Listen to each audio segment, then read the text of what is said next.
Hello everybody, welcome back to another Fallout 76 video, and in today's video I'm going to be showing you guys how to get rid of the bloom effects on lighting. And for those who are aware of what this is, basically it's just like that weird blurry light that you see on every single thing that emits light in this game.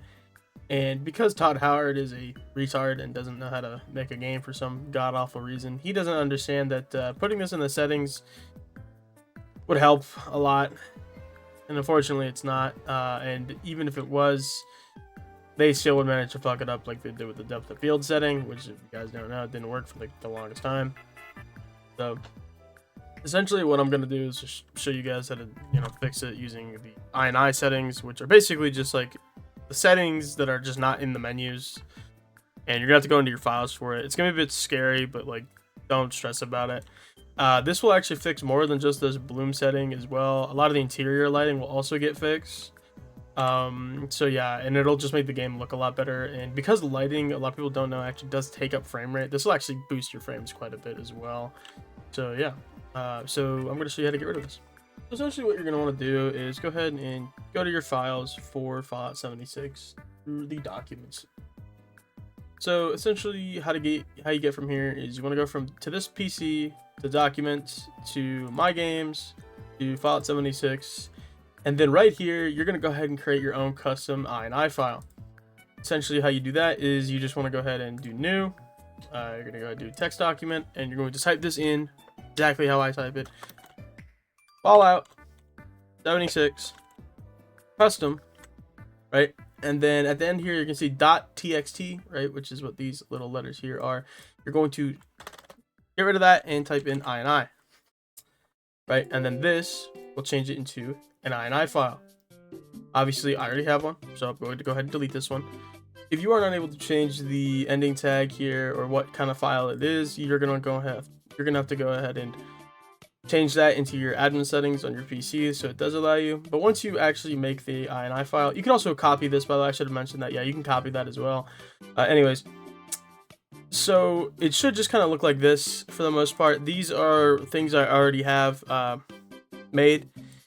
You're gonna want to go ahead and put in this thing right here, this display with the brackets and all that, and you're gonna go ahead and copy and paste the stuff that I put down in the description below.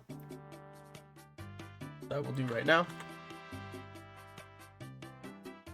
So essentially what this is all going to do is it's going to culminate into you actually being able to see in the game without this massive eye strain. The eye adaptation thing, I will say this to you guys right now, please listen to me. You're going to see this here, always instantly eye adapt. Now what does that mean? Essentially how the game works is depending on where your character is in the world will change how the lighting affects you. So if you ever walk into a building in the game, you'll see that the outside world gets like super bright, and then when you walk back out it slowly transitions into you being able to see again. When you have this setting right here at turned on to 1, it will instantly do it, right? So that means you'll go from super bright to no brightness at all instantly, and it can cause seizures or whatever. So I actually recommend you turn this off because you don't really need it, and honestly that's what I'm going to go ahead and do here. Now when you're done this, you're going to go ahead and save, and when you're done saving, right click on the Eye file, go to properties, and then select this thing called read only.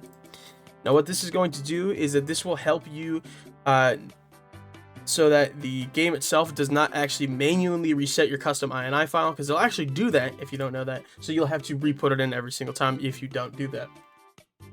I'm going to go ahead and load back in, and you will see what I'm talking about. And as you guys can clearly see, there is a massive difference in the lighting, and as you can see, there is no more bloom, so that blurriness around the lights is no longer there. As you can see around the trees, you'll see it a lot and whatnot. So I actually had the eye adaptation thing set to 0, and I'll actually have that automatically turned to 0 in the comments, so you don't actually have to worry about turning it off.